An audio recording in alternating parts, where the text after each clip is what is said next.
మనం బాగా ప్రేమించిన వాళ్ళకి మనం ఎప్పుడు కొత్తగానే కనిపిస్తాం. మనకు కూడా అలాగే కనిపిస్తది. మనం బాగా ప్రేమించిన వాళ్ళు, మనల్ని బాగా ప్రేమించే వాళ్ళకి ఎప్పుడు కలిసినా ఒక కొత్తదనమే అనిపిస్తదనమాట. అంటే బోరింగ్ ఉండదు. ఓ చాటింగ్‌లో గానీ, కాల్స్‌లో గానీ, మనిషి కలిసినప్పుడు గానీ. అలా అంటే అలా ఉండాలి, కనిపించాలి ప్రతిసారి కొత్తదనం అంటే అసలు ఫస్ట్ ఏం చేయాలి? అలా కొత్తగా కనిపించాలంటే మనం డే 1 మన బిహేవియర్ని బట్టి కూడా ఉంటుంది. మన డే 1 అంటే లవ్లో ఉన్నప్పుడు మనము ఆ వెయిటింగ్ కానీ, అబ్బాయి గురించి ఎదురు చూపులు కానీ, మనం తయారయ్యే విధానం కానీ, అబ్బాయికి మనం ఇచ్చే ఇంపార్టెన్స్ కానీ, ఇవి డే 1 మనకి ఎలా ఉన్నదో ఆ ప్రేమలో కంటిన్యూషన్ అనేది ఎన్ని ఇయర్స్ అయినా మనం అలాగే చూపిస్తే అట్నుంచి కూడా అలాగే చూపిస్తారు. మనం ప్రేమలో ఫస్ట్లో అందంగా నీట్గా చక్కగా తయారవుతాం.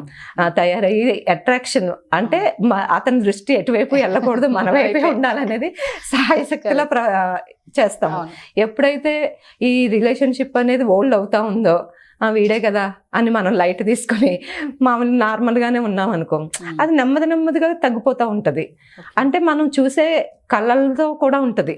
అంటే అవతల వ్యక్తి మన మీద చూపించే ప్రేమ కానీ, ఆప్యాయత కానీ, కేరింగ్ కానీ, ఇవన్నీ కూడా ఎప్పుడు ఒకేలా ఉందనుకో, మనకి ఇంకా మైండ్ ఎక్కడికి డైవర్షన్ అనేది అవ్వదు.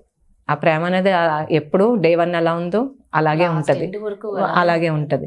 నువ్వు ఫస్ట్లో చక్కగా నీట్గా తయారయ్యి కొంచెం రిలేషన్ పాతబడిన తర్వాత పిచ్చి నైటీలు వేసుకుని, పిచ్చి జుట్లు వేసుకొని, అందం సందం లేకుండా జిడ్డు కారుకుంటూ ఉంటే ఈడు ఈ అబ్బాయి అయినా కొత్తదనం కోసం వెతుక్కుంటారు. అబ్బాయి అయినా సరే, అమ్మాయి అయినా సరే. ఇన్ని సైడ్ ట్రాక్స్ ఎందుకు నడుస్తున్నాయి? మెయిన్ ఇది కూడా రీజన్ అయ్యి ఉండొచ్చు.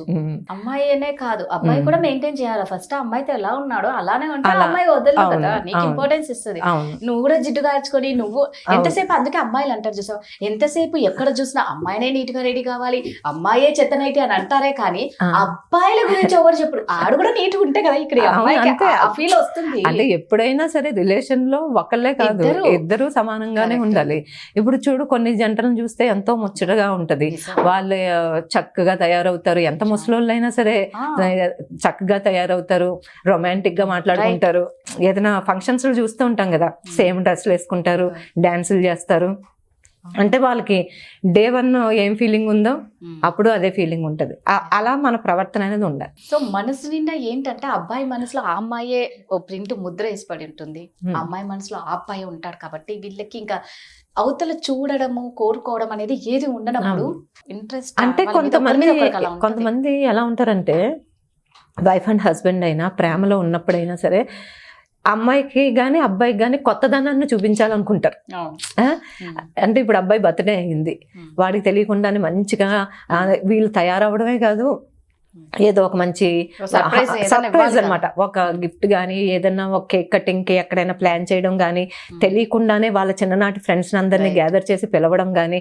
అంటే ఈ అబ్బాయి ఇంకా లైఫ్లో మర్చిపోడు ఆ సిచ్యువేషన్ని. ఒక మ్యారేజ్ డే అయినా, లేకపోతే మనం ఫస్ట్ కలుసుకున్న డేట్ అయినా, ఇలా కొన్ని మెమరీస్ అనేవి వాళ్ళకి ఇంకా ఈ లైఫ్లో గుర్తుండిపోయేలాగా చేస్తారు, అమ్మాయి కానీ అబ్బాయి కానీ.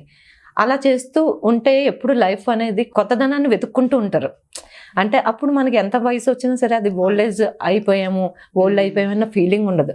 ఎప్పుడు లవ్లో ఎంత ఫ్రెష్నెస్ ఉంటుందో ఈ లైఫ్లో కూడా అదే ఫ్రెష్నెస్ అనేది ఉంటుంది. అలాంటి పనులు చేస్తూ ఉంటాయి అమ్మాయి కానీ అబ్బాయి కానీ. ఇష్టమైన ఫుడ్ వండి పెట్టడం, తన ఇష్టాలు తెలుసుకుంటూ మసులుకోవడం, ఇద్దరు అలాగే ఉండాలి. అంటే గివ్ అండ్ టేకే కదా ఏదైనా. మనం చేసామంటే ఖచ్చితంగా అబ్బాయి, మనం చేసామంటే అబ్బాయి కూడా ఖచ్చితంగా ఇష్టం లేకుండా చేయాల్సి వస్తుంది. ఇక్కడ నుంచి అందుకే అంటారు కదా, ఇంతసేపు అమ్మాయిలు నైట్ల గురించి మాట్లాడతారు కానీ అబ్బాయిని మాత్రం ఆ లుంగీలు చూసిన షార్ట్లే అబ్బాయి నేను ఎక్కడి నుంచి అమ్మాయికి ఏమో వస్తుంది పాపం ఇంట్రెస్ట్, వాటితో కలవాలి, మాట్లాడాలి. అయితే మెయింటెనెన్స్ నిజంగా. ఎప్పుడు ఫస్ట్ లో నువ్వు పర్ఫ్యూమ్ ఎట్లా కట్టుకొని టిప్ టాప్ గా వెళ్ళి అమ్మాయిని ఫిదా నువ్వు చేసిందే నీ డ్రెస్సింగ్ సెన్స్ తో. నీకు ఇంకా అమ్మాయి పడిన తర్వాత ఇంకా అవసరం లేదు. చూడు, ఏ రిలేషన్ లోనైనా ఇప్పుడు ఒక 40-45 మ్యాక్సిమం ఒక మ్యారేజ్ లైఫ్ కానీ లవ్వర్స్ కానీ ఏదైనా సరే ఫిజికల్ నీడ్ అది ఇంపార్టెన్స్ అనేది ఒక 40-45 తర్వాత ఏమి ఉండదు. ఆ 45 తర్వాత ఉన్నదంతా ఒకళ్ళ మీద ఒకళ్ళకి ఆప్యాయత అనురాగాలు ఇవే తప్ప మన మెమరీస్ని తలుచుకుంటూ బాధ్యతల్ని పిల్లల్ని పెంచుకోవడం ఇవే ఉంటుంది తప్ప ఆ ఫిజికల్ అట్రాక్షన్ అనేది నీకు ఎంతవరకు ఉంటుంది? Maximum 40 years 45 years. దాని తర్వాత ఉండేది ఆ ప్రేమని మెమరీస్, అంతే కదా. ఏ మనిషికైనా మనం రియాలిటీలో బతికితే అంతే. ఎంత రంబల్లా తయారవని ఎంత చేయని 50 తర్వాత ఏమీ ఉండదు. రియల్గా చెప్పుకోవాలనుకుంటే ఓన్లీ ఫిజికల్ అట్రాక్షన్ కాదు. ఒక ప్రేమ అంటే ఒక అదేంటి మనసుకు సంబంధించింది, అంతేగాని ఇద్దరి మనసులు ఒకే సోల్ అన్నట్టు ఉండాలి.